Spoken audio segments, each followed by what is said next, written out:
Welcome, nerdy knights of the well-rounded table, to Bohemian Geek Studies, where we take extremely dorky dives into our favorite fandoms. I'm Queen of Queries and Defender of Droids, Sarah O'Connor. Welcome, welcome. Hello there. I'm Colleen McMillan, Jedi Master and Rebel Scum collaborator. And I am Pirate Jedi and member of Hondo Onaka's crew, Anders Drew. We truly run the gambit here in terms of rank, from Padawan to Knight, and apparently Pirate to Master. Damn right. But no matter what rank you carry, one thing remains constant: much to learn we still have. Indeed. Yeah. This episode, we're taking some time to go over the recent Timothy Zahn Zoom event and touch on his new book, Thrawn, Ascendancy, Chaos Rising. For those of you who don't know, Timothy Zahn is the author that started the original concept of the Star Wars Expanded Universe, which is also called Legends, with the Heir to the Empire novel back in 1991. This is also the first introduction for fans to Grand Admiral Thrawn. Since then, he's continued to write in the Star Wars universe, including a new canon Thrawn trilogy for the Disney canon, and this new novel, which we're going to be covering a little bit here in this interview. Just a touch, yeah. Just a little bit. A little bit. Not a lot of spoilery stuff, but a little teeny bit. Thank you to Jedi Master Matt Harrington for alerting us to the event hosted by Powell Books on September 4th, just this last Friday. Yep. And Zahn's editor, Tom Holer, interviewed the author. Tom also used some audience questions near the end, but not too many. I think he kind of weaved them into the interview as well. So we'll also be going into some of the details of the book itself, like I said, which, full disclosure, Anders and I, we have finished it. Sarah has not. Yeah, so poor Sarah is getting some spoilers. Yeah, let's be clear. There definitely are some spoilers this episode. I'm willing to deal with some of them. They have to do with who Thrawn is as a character a little bit. So if you don't want spoilers, literally just turn this off right now and come back to us later, because we will be covering Thrawn in this episode and in later episodes much more deeply. Yes, and if you decide you'd rather go and actually watch the interview and the event itself, again, don't listen anymore. Check out the link in the description, watch it, and then come back with us. Yeah. But if you're ready to just dive right in, grab a drink from the cantina, sit back and unwind as we engage your mind exploring the unknown regions, or as some people call it, the chaos. With that being said, Colleen, let's punch it. Let's do this. Yeah, and so to kind of get things going, since Colleen, you were the one who has the inside scoop on it, why did Zahn choose to write this fantastic series? Yep. So this one is really interesting because Zahn didn't know for the first 3 canon Thrawn novels that he would actually get 3 books. He didn't know it was going to be a trilogy. Every book was a separate deal that he had to make. Which I kind of like that. I did too, even though they seemed really connected. They did, but they still had a little more so freedom. Well. Yeah, they were so beautifully plotted to go together. Like, you can tell he just still had an idea for where he wanted it to go. Mm-hmm. He just didn't know he'd be able to go there. And it connects those novels with Rebels so well. That really impressed me. I was like, it's all about that TIE Defender program. Poor Thrawn. He just needs some funding. That's all he really needed to defeat the Rebels. Yes. Don't we all? We just needed a little bit more funding, but Palpy Governor wanted Price, the big toy. Governor Price just messed it all up. Don't even get me started on Renda Price. That would be a whole freaking hour of me just yelling. So this time, Disney and Del Rey, they contracted him to write an entire trilogy. So he knew from the get-go he was going to get 3 books. He could plan everything out from the beginning because, as we have found out, Timothy Zahn is a plotter, not a pantser. And I'm sorry, vocab moment, because I've heard gardener versus architect. Is that the same thing? It's kind of similar, kind of. The plotter has everything planned out from the beginning. Yeah. With room for plot maneuvering if they have to, should it strike their fancy. A pantser, which is George R.R. Martin's style, is someone who likes to go in writing cold with little or no plan. They want to be surprised by what they write. Yeah, he likes calling himself a gardener. But so it's agile. It's software development, Yes. It's iterative. You start, you go, and then as things change, you just move. You go with it. Yes, and that's why he has a team that does his continuity checks, because he could go all over the place with his plotting. So Zahn, our plotter, wanted to write a long-term story with a trilogy-long character arcs. So this book has some shorter arcs, but for the most part, a lot of his main characters are going to be going throughout the entire trilogy. He also said to be ready for a lot more new faces, and he wants to continue building upon the ascendancy. He wanted to dig really deep into the 9 ruling families and how the Chiss government works. He did drop this nice little tidbit that there are actually 40 great families, which, like, capital G on that, great. They're all kind of vying for a seat at the table with the 9 ruling families, because there can be more than 9. Yeah, that seems like a lot, and that seems just like really interesting, because especially with the way that he does set up the families with these, it's kind of like the Capulets and the Montagues from Romeo and Juliet. You know, the idea of quote unquote the family not only includes the family, it includes all the extended family, it includes all of the allies and everybody just like under the umbrella. So the idea that there's there's the 9 ruling ones, and then that it even goes beyond that to up to 40.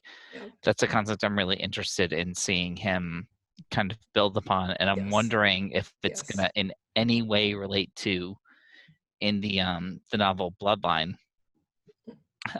which, you know, tells the story of Leia kind of leading up to Force Awakens and the birth of the Resistance. There's a lot of stuff in there about the kind of aristocratic families, old school in the Empire, Republic, New Republic area of the galaxy. And I'm wondering if there's going to be a lot of symmetry there. I would definitely count on something like that. He didn't say exactly what he based the government on. I'm sure he'll cover that at some point. But it seems very Romanesque a little bit Game of Thronesy. Yeah, it sounds very Game of Thrones to me. Yeah. Like all of the Tyrells are in attendance. Mm-hmm. Yeah, so if you're part of the great houses, like from Game of Thrones, then you kind of have a so position. The Karstarks are the great house, whereas the Starks are the ruling house. Yes. Yeah. Mm-hmm. So you have all your little sentinel houses kind of being called to your banners if need be. Yep. Although for the Chiss, it kind of seems like once people attack you, everybody just calls every banner possible. It's true. So we're definitely absolutely going to get more of those like inter-family dynamics and those types of like political machinations in these new novels. That's what he said. Yes, I really want to see this. I was super excited when I found out this was going to be happening. I'm like, yes, more from the Chiss, because we really didn't know a lot about the ascendancy and how they functioned. And then also the inter-family, like not just between the 9 ruling families, but within the myth and other families themselves. I really want to see what other myth members think of Thrawn, just besides like Thurfian and some of the others we see. I want to know what they're all sitting here thinking about Thrawn, like, that is what's some this stuff kid that's gonna definitely do? So did he offer like any dates on when we can expect book 2 in this trilogy coming? Like this, there was a decent amount of fanfare for book 1, but is book 2 just in the works? Is this going to be a George R.R. Martin thing where we're going to go for the next decade? What's going on? Oh my gosh, I really hope not. No, he said book 2 is written and it's already in the editing process. So he's quick. I mean, Zahn is very prolific. He's a fast writer. He's like had some Stephen King speed on him right now, which I'm very happy about, because if we could get book 2 in the spring, that would be amazing. Usually they wait a year. Look at how hungry you are. You're so hungry. So excited. So ready. She's not the only one. Let's be real here. Like, I want some more of this story. Yes. Yeah. Because it's new and interesting, and it's not set in the primary part of the galaxy. This is like untrod territory we've got here. And Zahn is a great person to bring us here. He did say, this is hysterical. He looked so exasperated when he said it too. He's like, quote, "I'm writing as fast as I can." I believe it. Yeah, absolutely. Especially if book 2 is already done. Yeah, right. I believe it. So if he's already working on book 3, like, yes, this is amazing. He said this whole thing has been forming in his head basically for like 30 years. Because he's been working since 1991 or a little prior on Thrawn. So he's had a lot of time to think about Thrawn and the Chiss. I think that's so lovely. Mind. Yes, and world building. Like, he knows how to build a world. And especially, I mean, That's 30 years, and he had a decent idea of who Thrawn was when he introduced him in Heir to the Empire. Yes. Mm-hmm. We don't actually get too much of him there. No. But he was definitely, like, you could tell he was fully formed in a seed was Dom's planted. head. A germinated seed was planted. Jesus. Yes. Mm-hmm. Do we have a sense where this trilogy ends, Colleen? Yes. Yep. He said it should. He hasn't finished book 3, so we can't be completely sure, but he said that it should end where the first canon novel, Thrawn, begins. Okay. So we should get to see why and how Thrawn is exiled into Imperial space. Like, yay. I'm super excited about that, but that was something that surprised me about this novel when we knew it was going to be kind of like prequel-esque. Mm-hmm. I legit thought it was going to be a lot earlier. Like a lot of the stuff in those memory chapters, I thought that was going to be the main storyline. Ah, okay. Originally. Thought it was going to be all baby Thrawn all the time. I thought it was going to be kid Thrawn. Like, yeah, he's going to be younger. We're going to see, but I really want to see that also. I want to see, like, poor Thrawn's parents being like, the baby's doing math again. Well, that I think is absolutely a topic for another pod, including yes. takes on this novel and all this other stuff. I think that is absolutely stuff for another pod. Yep. But one of the things that, all of us fans really do want to know is if Thrawn is as unique in his homeworld, in the Ascendancy, as he is in the Imperial setting, apart from just being one of the only non-humans in the Imperial Navy. Yeah. He's also got that kind of very unique way of thinking about things. And we did actually find out in this novel, he was a weird kid. Hell yes, he was. You can't be that intelligent and socially awkward and not be like the weird kid. It just, you're going to just be seen as, by the people who aren't as smart as you, as the weird kid. But this just makes him more endearing. We've all had to deal with situations like that. Oh yeah, I think he's adorable. I think he's so cute. I mean, I'm sure his teachers and classmates did not appreciate it, but when you're reading about him, it's very adorable. It reminds me a lot of my brother, who had like the more very cerebral kind of interactions with people, and they often were like, the hell is this kid talking about? And I'm sure that's what poor Thrawn's teachers were feeling. So he was the Abed. Yes, like Abed too. We've all experienced this kind of thing where we're uncomfortable in our surroundings and where we're not understood. Zahn did say that Thrawn is very exceptional, even within his own people. But he also called Thrawn, quote, the outlier and, quote, the outsider. Certain people can understand and appreciate him, but it's a really limited group. Yeah, and it almost seems as though his own people are afraid of him too. I mean, the things you don't understand or can't fit into quote unquote acceptable societal boxes can be scary or unsettling to people who just find that to be uncomfortable, even despite or perhaps in light of Thrawn's prodigious skills. Definitely. Because you can't control it. Yep. He is the chaos. Oh my God. Yeah. Poor Thrawn. So, Colleen, you mentioned the interfamily problems that we're going to see, and I know we also meet several of Thrawn's myth family members. One of the myth's syndics, Thrawn, is an antagonist, though, at the same time. And can you guys, since I haven't read everything yet, what exactly is a syndic? Because I'm suspecting the other one is a character person. There's a lot of terms. Yes. There's like a glossary at the beginning of the book for some of them. There is. Cool. It does give like a full thing of the 9 ruling families, and these are what the terms mean. So, but in this term, yes, Thrawn is a character. Syndic is a term. A syndic is a member of the main governmental body, kind of like a representative, a congressman, a senator, whatever. And Thrawn is one of the myth family's representatives in that body. Yep. And he's also here to cause Thrawn all kinds of trouble. Zahn said that Thrawn sees Thrawn as an asset who could become a liability. He knows Thrawn's exceptional and talented. He's the one that kind of picked him up and brought him into the family, just kind of like the chauffeur, basically, which he resents also, I'm sure.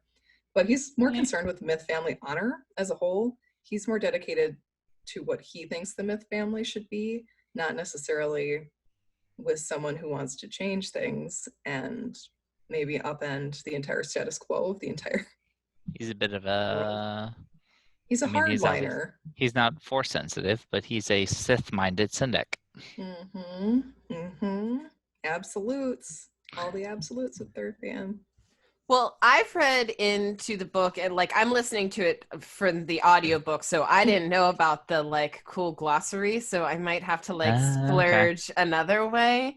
I can send you a link on that, or I can send you a picture. That might be nice. Yeah, screenshots. A little screenshot. That would be good. So can you explain for listeners, and this is definitely a spoiler, what it means to be a merit adoptive Anders? Yeah. So again, like I was referring to earlier, you've got the 9 ruling families, and that includes their like bloodborne families, their kind of extended family, and all of these like random allies and stuff. So Thrawn is what's known as a merit adoptive, which is a sponsored member of the family. His school test scores caught the attention of the military member of the family, General Bakif. Beyond that, Thrawn was absolutely born to like a no-name anything. Mm-hmm. So they recognized his scores and they were like, ooh, you would be good to bring into the fold. So they quote unquote merit adopted him. Mm-hmm. He shed his previous family name and adopted the name of the Myth family. Mm-hmm. He's officially at this point in the story on a trial basis, still trying to prove himself. If he royally screws up, they can kind of cut ties with minimal political losses. Rematching. Yeah. Rematching or re-recruiting, which also happens in this novel. Mm-hmm. But if he does kind of prove himself and go through basically what's known as the trials, a lot of Jedi parallels here. Yes. He would move from merit adoptive to trial-born, and from there potentially gain the rank of ranking distant. Because he wasn't actually born into the family, he will never be able to actually reach the direct blood status rank. Yeah. But if he got up to ranking distant, it would make his place in the family just much more secure and solid. Yep. Yeah. And Colleen, the reason why we care about what merit adoptive means is, can you explain what Zahn talked about in Timothy Zahn talked about in the interview? Yes. Yeah. He said that being a family member brings a lot of advantages. You get their resources, you get their political connections, you get their assets, you get guides along your path, like General Bakif.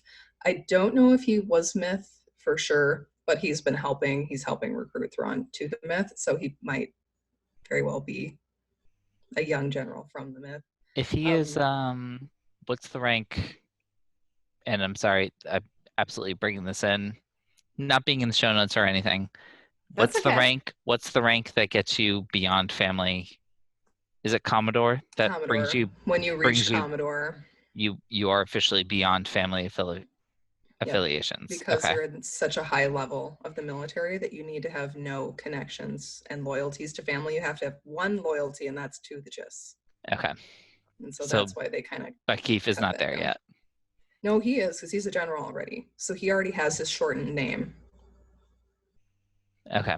So he's already past that point, but he's really young. Like Thurfian says, you look really young to be a general, but I guess that's what family connections are for. No shade from Thurfian whatsoever. What about his blood family and what came up in the interview regarding the blood family ties? Oof.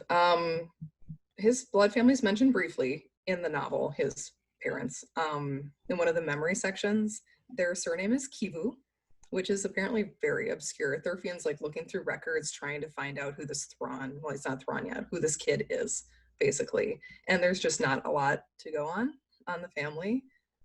We do find out that Thrawn had an older sister who disappeared when he was very young. He thinks that she became a Skywalker, which are the Force-sensitive Chiss ship navigators. That's basically the Chiss version of a Force-sensitive person. We also got a tiny little tease, and I was really excited about this. Really excited about Thrawn's brother Thras, though we're not sure yet if he's canonically Thrawn's actual birth brother. In Legends, he is. He's just merely mentioned in passing by Thurfian as having died recently in an incident that involved Thrawn. Like I said, Thras was much more central in the Outbound Flight novel, and I would be really excited if we cover him in these books. I have heard you mention Outbound Flight like 80 million times. 5 or 6 times in the last week. And now I'm just like, all right, I need to actually like go back and read Outbound Flight.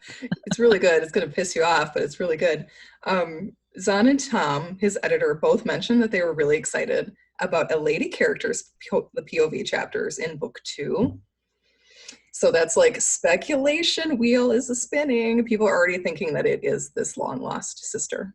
So we might get even more blood family ties for Thrawn, which would Is there anyone else that you two think it could be based on reading the book, or do you think it's totally outside of it? It could be Thalias or Sherry. Okay. Either one of those 2 female characters. I don't And think it's any other Aralani bets? because she's already so prominent. I think it would have to be someone. Yeah, I think it would have to be his sister, and just I want it to be his sister. the only other like kind of like connections I can make in my mind have less to do with the Thrawn book series as a whole and just more my general understanding of storytelling. Mm-hmm. Yeah. And it's like it's either the sister, the mom, or some kind of other random love interest that we're gonna get. It could be a love interest. I don't want it. That would be shocking. I want it to be Aralani. Knowing Thrawn, I really don't want it to be a love interest. I can't imagine that. Yeah. It would throw him. He would have say no like idea mom what or to sister, and considering we've actually had a reference to the sister, teased. and knowing, I think, Colleen, you're gonna mention this pretty soon about bringing in Legends into canon. I feel like the sister is probably the safest bet. Cool. All right, cool. Well, then moving on. Thanks, guys. Good predictions. So one of the cool things in this novel is that we really start to get into some of the tech differences. You mentioned the Skywalkers. Again, some OG trilogy parallels there. Tech differences between the Chiss and the Republic and the Empire. Like, where are the droids? This is Star Wars. Where are the droids? I find it really interesting, and I love that they don't have droids. Like, no enslavement there. so props to them for not having droids. That's all I have to say about that. Come on, give Thrawn a little companion droid, and just tell me that would not make the best buddy cop duo. I mean, I would love to watch it, but there would have to be a really good Genesis story behind droids intrigue Thrawn a lot. Here's another Outbound Flight thing coming at you. They encounter certain droids, and he's like, "What the fuck are those?" And he has somebody with him who's like, "Oh, that's a droid." It's like, I don't know what that is. We don't have that. Like you said, Sarah, the anti-slavery thing. The Chiss are very, very anti-slavery, especially Thrawn. And for the droids, they just haven't developed this kind of tech. They either don't need it really, or just didn't think about doing something, like didn't think about having a helper around that could do all your work for you. They're pretty much like, we do our work. They also don't have very strong shield technology. We see in this book a connection to another canon Thrawn book about shield technology. And they don't have the same kind of weapons, basically. No nav computers, 0 GPS for the Chiss. In wild space. In wild space, yeah. This is mainly because traveling in the unknown regions in the chaos is really difficult. There are just so many anomalies in space that the hyperspace lanes aren't there, basically. So they rely on the Skywalkers and other Force-sensitive beings for travel. Yeah. So don't they travel like often or much then? They do. I mean, they travel some, like, within their own systems. The Chiss in particular, though, are very concerned with protecting their own territories. Mm-hmm. So they are, they have their own like kind of mini jumps within their regions that they know and have mapped. And then, they will use the Skywalkers to go beyond that to have semi-diplomatic relations, I will say, with neighboring systems, just a little bit.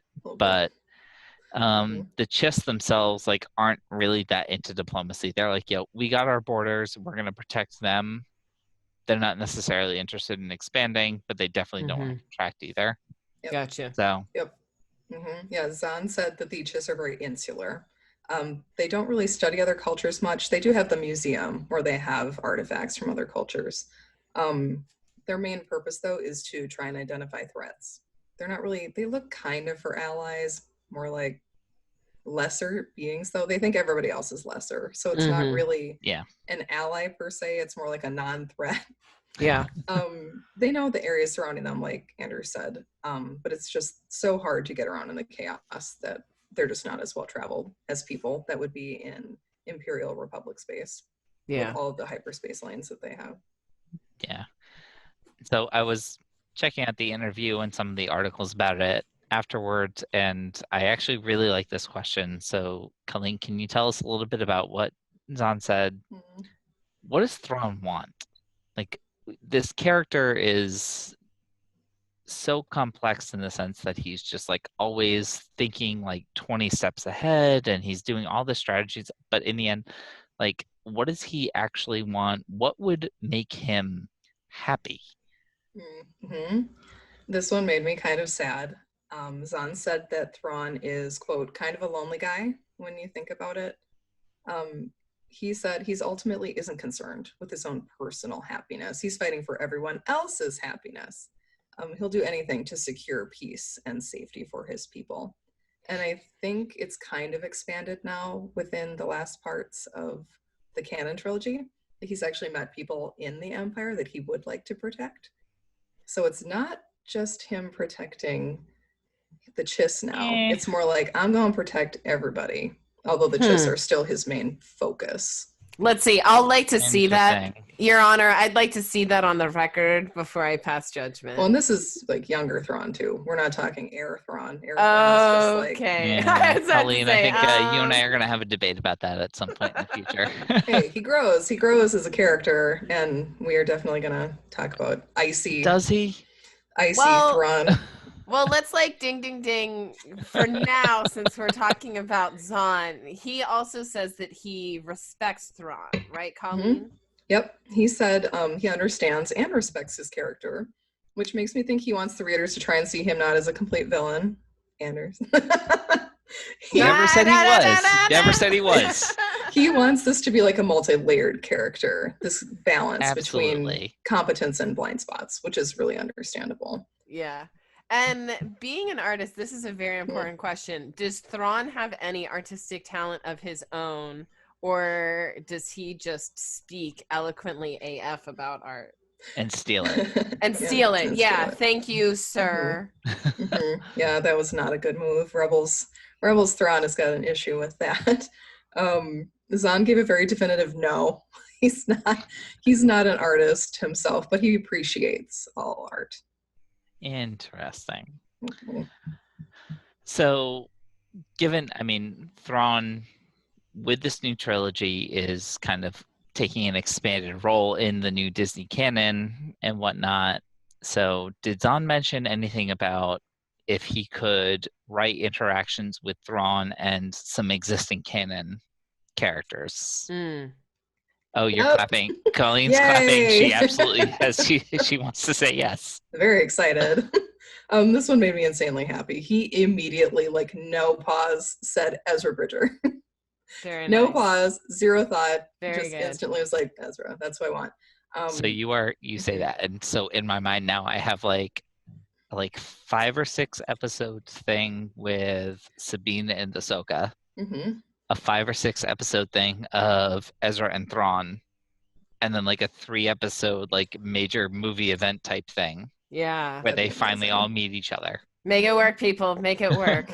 Even if it was a book series too. I mean, if he wants to Zahn, write Filoni, make it happen. If he wants to write the books like Ezra Thrawn, and then Filoni does the TV series about Ahsoka and Sabine, and then they meet, like, I'd be totally fine with that too. If it had Life of Pi graphics, I would die happy. Yes, I think it's gonna be amazing. Whatever they do with it, it's just. Colleen, does Maul show up at some point? No, he did. No. Oh man, I'll bet Thrawn and Maul could get into some conversations though. After Ezra though, Zahn did say he would love to write Thrawn with Obi-Wan just because of the philosophical that could be cool arguments, discussions they could have. Yeah. I think certainly more than Maul. I mean, Maul would just talk at Thrawn, and Thrawn would want to talk at Maul, so it would not be very constructive. Yeah, definitely not. What would be constructive, I know that you love name, like genealogy and what names mean. What is Thrawn's name all about? And is that like a nom de plume of his leveling up? Yep, this is part of a fan question. I'm gonna totally try and pronounce his name here. I might butcher it. This is gonna be fine. It is Mithron Nu Rodo. And I think that's good. Yeah. Mithron Nu Rodo. It's close. I'm sure he would be like, no. I'm sure he would, but that's fine. So Myth, that first part, is his family name. That is his new family name. His original name is Kivura Nuru. And so he just cut off the Kivu part of that.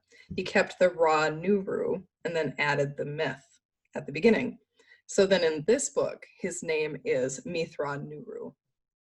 We don't know what those last 3 letters are yet. We don't know what the Odo means, but Zahn did promise that we would find out in this trilogy. I'm guessing married adoptive.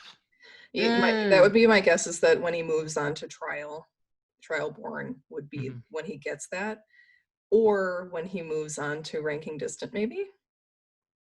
It depends on where they're going with that. But no, because he still has the Odo in the main Thrawn trilogy. Yes, once he's exiled, he has that name. He still has that name. So it might be an exile. It might be an exile thing, the Odo. We don't know yet. Oda there. they did it like they were in like Minnesota. Yo, Oda there, Thrawn. Get Oda there. Yeah, get out of there. Yeah, just go Oda there. Yeah. And poor Thrawn, he does go. He's gonna come back though. He goes happily. Yes. So he says. In Legends, he did not go happily, so I'm kind of curious to see what they do in Legends versus canon. Like, maybe they did send him, or maybe he was fine with being exiled. There's a lot of machinations going on, of course, that Thrawn is into. And then Thrawn is just his core name. Like, you take the last 2 letters of your family name, your core middle name with that Ra in the middle, and then the next 2 letters, or 1, like he does. There you go. And that's how you can tell what family people are a part of, usually. Because it's the last letters of their family name. So that TH is your signal that he's a Myth. Yes. Like Arlani, her original name is Ziara. And so her first 2 letters, the Z, is from her family name. Interesting. I like that. I love it. Give us more. Give us more, Zahn, please. So Thrawn goes from the name Vuron, which is kind of adorable, to Thrawn, which is like much scarier. Honestly, yeah, it's a lot scarier. All right, so let's just close this out with another great thing that we learned out of this interview. It's my favorite thing. Zahn called his style, this kind of style, the mystery detective style, Agatha Christie. That's cute. That is cute, although I gotta say, Thrawn himself definitely lends himself more towards a Sir Thrawn Holmes. Yes. Than an Agatha Christie. But either way, no. Just the other thing. The other thing. Okay, fine. He said he's trying his best to connect his Legends books with canon as closely as possible. Which is why great work. Yep, Go he's forth and be hinting. blessed, He sir. hinted at He's outbound basically flight got like and carte Thras. blanche at this point, right? Yeah. I mean, he did say that he snuck in a different interview. He said they allowed me to put in references to outbound flight and Thras.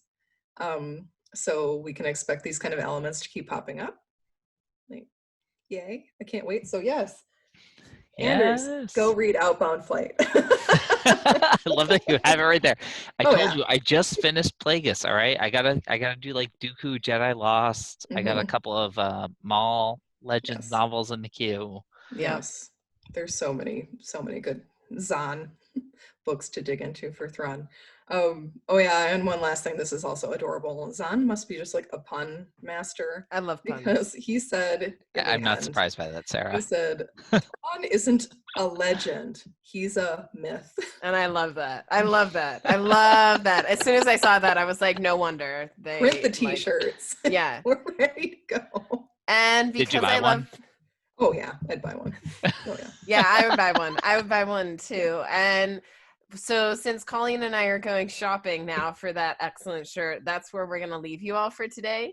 And check out our show notes on how to reach us on Facebook, Twitter, and Instagram. And as always, one of the best and most favorite ways to reach us is by emailing us your questions, comments, theories, etc. to bohemiangeekstudies@gmail.com.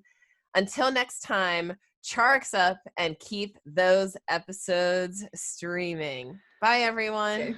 Bye, Cheers, everybody. Bye. Cheers.